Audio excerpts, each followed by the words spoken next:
until 4:30 p.m.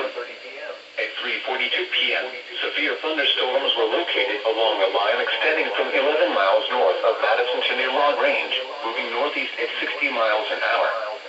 Hazard, 60 miles an hour wind gusts.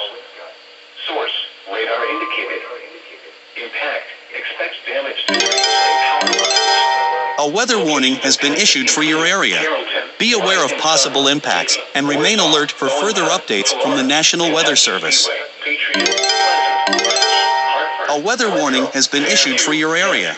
Be aware of possible impacts and remain alert for further updates from the National Weather Service. Includes I-71 in Kentucky between mile markers 39 and 65.